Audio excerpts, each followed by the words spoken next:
ಚಾಮುಂಡಿ ಬೆಟ್ಟದಲ್ಲಿ ಮೊದಲ ಆಷಾಢ ಶುಕ್ರವಾರದ ಕಳೆ ಕಟ್ಟಿದೆ.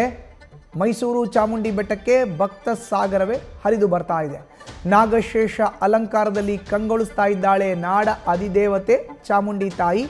ನೋಡ್ತಾ ಇದ್ದೀವಿ ದೃಶ್ಯಾವಳಿಗಳಲ್ಲಿ ನಾಡ ಅಧಿದೇವತೆ ಚಾಮುಂಡಿ ತಾಯಿ ನಾಗಶೇಷ ಅಲಂಕಾರದಲ್ಲಿ ಕಂಗೊಳಿಸ್ತಾ ಇದ್ದಾಳೆ ನಾಡ ದೇವತೆ ಚಾಮುಂಡಿ ತಾಯಿ.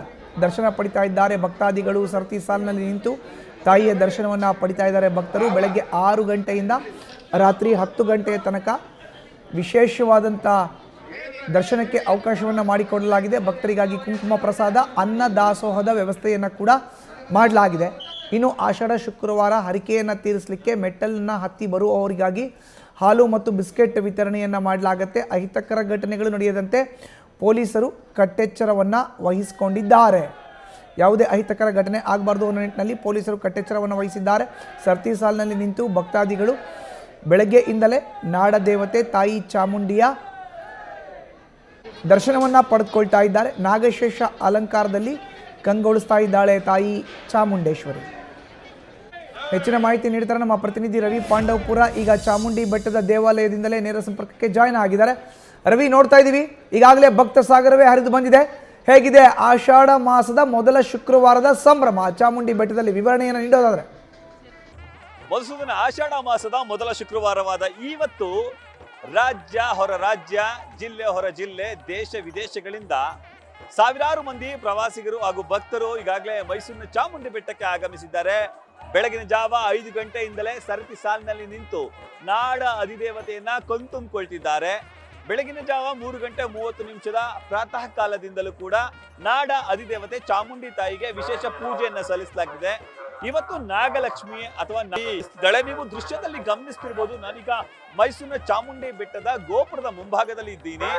ಸರತಿ ಸಾಲಿನಲ್ಲಿ ಬೆಳಗಿನ ಜಾವ 4 ಗಂಟೆಯಿಂದಲೇ ಭಕ್ತರು ಆಗಮಿಸಿ ನಿಂತಿದ್ದಾರೆ. ಆಗಮಿಸಿ ನಿಂತಿರುವುದರ ಜೊತೆಗೆ ನಾಡ ಅಧಿದೇವತೆಯನ್ನ ಕೂಡ ಕಣ್ತಂಬಿಕೊಳ್ತಿದ್ದಾರೆ. ಇನ್ನು ಚಾಮುಂಡಿ ಬೆಟ್ಟಕ್ಕೆ ಉಚಿತ ಬಸ್ ಸೇವೆಯನ್ನು ಕೂಡ ಕಲ್ಪಿಸಲಾಗಿದೆ. ಮೈಸೂರಿನ ಲಲಿತ ಮಹಲ್ ಅಥವಾ ಶಶಿರಂಜನ್ ಮೈದಾನದಿಂದ ನೇರವಾಗಿ ಉಚಿತವಾಗಿ ಬಸ್ ಸೌಕರ್ಯವನ್ನ ಕಲ್ಪಿಸಲಾಗಿದೆ.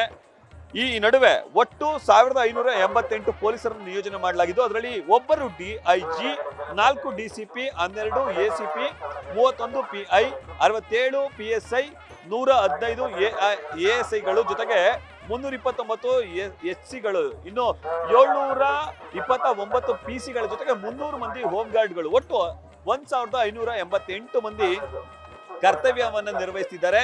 ಮುಂಜಾನೆ 3 ಗಂಟೆ 30 ನಿಮಿಷದಿಂದಾಗಿ ಪ್ರಧಾನ ಅರ್ಚಕರಂತಹ ಶಶಿಶೇಖರ ದೀಕ್ಷಿತ್ ಅವರ ನೇತೃತ್ವದಲ್ಲಿ ವಿಶೇಷ ಪೂಜಾ ಕೈಂಕರ್ಯಗಳು ನಡೀತಿದೆ.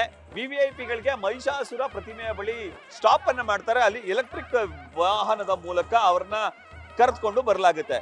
ಇನ್ನು ಸರ್ಕಾರಿ ಬಸ್ಗಳ ವ್ಯವಸ್ಥೆಯನ್ನು ಮಾಡಲಾಗಿದ್ದು, ಪ್ರತಿ 5 ನಿಮಿಷಕ್ಕೊಂದು ಬಸ್ಸು ಚಾಮುಂಡಿ ಬೆಟ್ಟಕ್ಕೆ ತೆರಳುತ್ತದೆ. ಇನ್ನು ನೀವು ದೃಶ್ಯದಲ್ಲಿ ಗಮನಿಸ್ತಿರ್ಬೋದು, VVIPಗಳು ಹಾಗೂ VIPಗಳು ಇಬ್ಬರು ಕೂಡ ಬರುವಂತಹ ಸ್ಥಳ. ಇನ್ನು ಪ್ರಮುಖವಾಗಿ ಈ ಸ್ಥಳಕ್ಕೆ ಹಲವು ಗಣ್ಯರು ಆಗಮಿಸಿದ್ದಾರೆ. ಹಲವು ಗಣ್ಯರು ಆಗಮಿಸುವಂತಹ ಸಂದರ್ಭದಲ್ಲಿ ಅವರಿಗೂ ಕೂಡ ಪ್ರೋಟೋಕಾಲ್ ಅನ್ನ ಮೇಂಟೈನ್ ಮಾಡುವಂತೆ ತಿಳಿಸಲಾಗಿದೆ. ಬೆಳಿಗ್ಗೆ 5 ಗಂಟೆಯಿಂದ 9 ಗಂಟೆ ಒಳಗೆ ಮಾತ್ರ VIPಗಳು ಬರಬೇಕು ಅಂತೇಳಿ ಒಂದು ಎಚ್ಚರಿಕೆಯನ್ನು ನೀಡುವಂತ ಕೆಲಸಕ್ಕೆ ಮುಂದಾಗಿದ್ದಾರೆ. ಇನ್ನು ಬಸ್ ನಿಲ್ದಾಣದ ಅಂದ್ರೆ ಚಾಮುಂಡಿ ಬೆಟ್ಟದ ಬಸ್ ನಿಲ್ದಾಣದ ಪಾರ್ಕಿಂಗ್ ಸ್ಥಳದಿಂದ ಚಾಮುಂಡಿ ಬೆಟ್ಟದ ಅಂಗಳದವರೆಗೂ ಕೂಡ ಸಾರ್ವಜನಿಕರ ದರ್ಶನಕ್ಕೆ ವ್ಯವಸ್ಥೆಯನ್ನು ಮಾಡಲಾಗಿದೆ. 1 ರಿಂದ 2 ತಾಸಿನ ಒಳಗೆ ದರ್ಶನ ಆಗುತ್ತೆ ಅಂತೇಳಿ ಭಕ್ತರು ತಿಳಿಸುವಂತ ಕೆಲಸಕ್ಕೆ ಮುಂದಾಗ್ತಿದ್ದಾರೆ. ಮತ್ತೊಂದೆಡೆ ಚಾಮುಂಡಿ ಬೆಟ್ಟದ ಮೆಟ್ಟಿಲುಗಳನ್ನ ಹತ್ತು ಬರುವವರಿಗೆ ವಿಶೇಷವಾಗಿ ಅವರಿಗೆ ಸೌಕರ್ಯಗಳನ್ನು ಕಲ್ಪಿಸಲಾಗ್ತಿದೆ. ಹಾಲು ಮತ್ತು ಬಿಸ್ಕೆಟ್ ಅನ್ನ ನೀಡಲಾಗ್ತಿದೆ. ಬೆಟ್ಟವನ್ನ ಮೆಟ್ಟಿಲು ಮೂಲಕ ಹತ್ತು ಬಂದವರಿಗೆ ವಿಶೇಷ ಸೌಕರ್ಯಗಳನ್ನು ಕೂಡ ಕಲ್ಪಿಸಿಕೊಡ್ಲಿಕ್ಕೆ ದೇವಸ್ಥಾನದ ಕಾರ್ಯದರ್ಶಿಗಳಾದಂತಹ ರೂಪ ಅವರು ಮುಂದಾಗಿದ್ದಾರೆ. ಅದೇ ರೀತಿ ಎಲ್ಲಾ ವ್ಯವಸ್ಥೆಗಳನ್ನು ಕೂಡ ಮುಂದಾಗಿದ್ದಾರೆ. ಇನ್ನು CCTV ಕಣ್ಗಾವಲನ್ನ ಹಾಕಲಾಗಿದೆ. ಯಾವುದೇ ಅಹಿತಕರ ಘಟನೆಗಳು ಸಂಭವಿಸಿದ ರೀತಿಯಲ್ಲಿ ಪ್ರತಿಯೊಂದನ್ನು ಕೂಡ ಮಾನಿಟರಿಂಗ್ ಅನ್ನ ಮಾಡಲಾಗ್ತಿದೆ. ಸುಮಾರು 150ಕ್ಕೂ ಹೆಚ್ಚು CCTVಗಳನ್ನ ಅಳವಡಿಸಿ ಚಾಮುಂಡಿ ಬೆಟ್ಟದ ಆಯಕಟ್ಟಿನ ಸ್ಥಳ, ಪಾರ್ಕಿಂಗ್ ಆಗ್ಬೋದು, ಮೆಟ್ಟಿಲುಗಳ ಮೂಲಕ ಆಗ್ಬೋದು, ದೇವಸ್ಥಾನದ ಅಂಗಳ ಮತ್ತೆ ಹೊರಭಾಗ ಎಲ್ಲಾ ಕಡೆಯಲ್ಲೂ ಕೂಡ ಬಂದೋಬಸ್ತನ್ನ ಮಾಡಲಾಗಿದೆ. ಆ ಮೂಲಕ ಭಕ್ತರ ಹಿತವನ್ನ ಕಾಪಾಡಲಾಗ್ತಿದೆ. ಮಧುಸೂದನ್.